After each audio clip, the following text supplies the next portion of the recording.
Samsung, are you ever gonna learn? First of all, I get a lot wrong on this channel, right? You guys know. If any of you have been watching for a while, pretty much anytime I predict something, the chances of it not happening go up. So when I am right, I'm gonna bring it up. And just like I talked about with removing the charge brick from the iPhone box, I guaranteed you that in time, everybody else would follow along and do the same thing. I just didn't expect Samsung to do it so soon, which is the hilarious part. Let's begin. So yeah, Samsung pulled a classic Samsung move again, and shocking nobody, decided to brag about how their phones ship with a charge brick and the iPhones do not. They made tweets, they made Facebook posts saying, hey, you get everything you need with your next phone, including a charger, wink wink. You know, obviously implying and capitalizing off of the trend that everyone on the internet was getting comfortable with of just bashing Apple for removing the brick, and I think every human being acts a little hypocritical sometimes, even myself.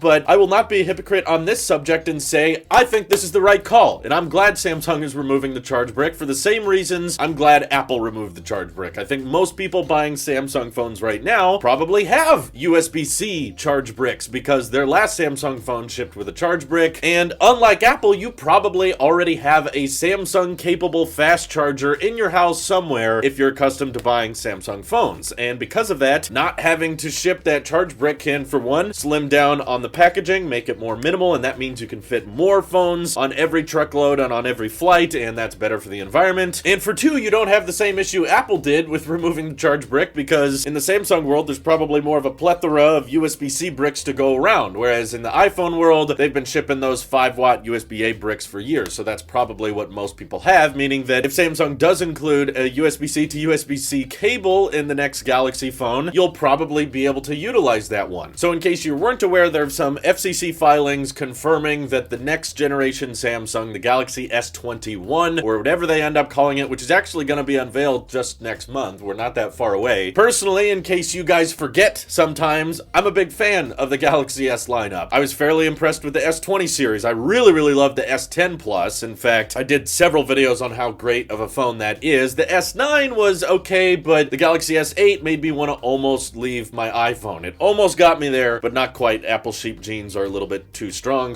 but when it comes to phones that make me wish I wasn't an iOS user, Samsung is high on that list. And knowing that the S21 series is likely going to have great battery life, it's likely going to have those LTPO OLED panels and support 120 Hz at full resolution this time, which is nice. I'm sure there's going to be some camera upgrades. I hope that they can make the Touch ID and the display sensor bigger, but anywho, you guys don't watch me for my thoughts on Android, so either way, there's multiple reports now saying that they're going to not include the charge brick with the next Galaxy phone, and because of that, Samsung actually started taking down their posts. The Facebook post they made bragging about the charge brick has been deleted, and I think there was a tweet they made as well that got taken down, and if that wasn't proof enough for you, I mean, why else would they take those posts down if they were planning on shipping the charge brick? So I think a lot of people are going to try to make the argument that Samsung makes it justified, because highly likely the S21 series starts at a lower starting price than the S20, so people are going to try to make the argument of, well, actually, they removed the brick, but they save you money because it's cheaper than before. But the reason I find that argument a little bit unfair is because the S20 series, even the cheapest one, started at $1,000, and then to basically get exact same phone, just 0.2 inches bigger, you had to spend an additional $200. So with Apple, 12 Pro, 12 Pro Max, $100 between those two. With Samsung, it was like $200 between those entry levels. And then you had the S20 Ultra with its crazy cameras that weren't even that good. You can go back and watch my review on it if you don't believe me. That was at $1,400. Okay, so if Samsung removes the charge brick and now the S21 series starts at $900, people are going to be like, well, okay, it's fair because it's $100 cheaper than before. But in the first place, they were kind of on the pricey side anyway. So the fact that Apple removed the charge brick but was able to make the iPhone so much better than the year before, incorporating the OLED displays, and of course 5G tax is a real thing. Just adding 5G to any phone usually jacks up the price. And the fact that Apple was able to get the iPhone 12 lineup to start around at the same price as the iPhone 11 lineup, I was pretty impressed by, even if the 12 mini is a bit smaller. And 12 Pro, 12 Pro Max, they stayed the same price despite getting bigger displays, all the new improvements that came along with the iPhone 12, and the storage upgrades as well. So in a way, the price is almost decreased if you count the price of the 256 gig configuration and the 512 being much cheaper than they used to be. But I would be very, very surprised to see if Samsung actually acknowledges this on stage. When they removed the headphone jack, they didn't want to talk about it. They did not want to bring it up. We'll have to wait and see if Samsung wants to actually acknowledge why they're not including the charge brick. And also knowing Samsung, I wouldn't be overly surprised if they decide that if you pre-order the S21, we'll ship you a fast charger for free. It's just for people who don't pre-order that don't get a charge brick included. Samsung likes to do those types of bundles and that kind of thing all the time. So I fully expect everyone to give Samsung a mostly free pass on this and be like, well, Samsung was nice about it because they let me get a fast charger if I pre-ordered. Or the phone got cheaper than it was last year, so that makes it okay. You're gonna give them a few passes, and that's fine because Samsung adopted USB-C charge bricks in the box a lot earlier than other phones did. So for those reasons, I do think it's the right call, but it's not the right call for Samsung's marketing department. If you guys could take a few shots of logic or something, you would probably just realize it's in your best interest to not mock other companies, okay? Try to sell us your phones, tell us about the great features and all that, but you don't have to mimic and try to brag about how much better you are than iPhones, okay? Because that always backfires. It backfired with the headphone jack, it backfired with your double dongle ads, and it's probably gonna backfire with your expandable storage when you decide to scrap that eventually. It's already backfiring with the charger, so just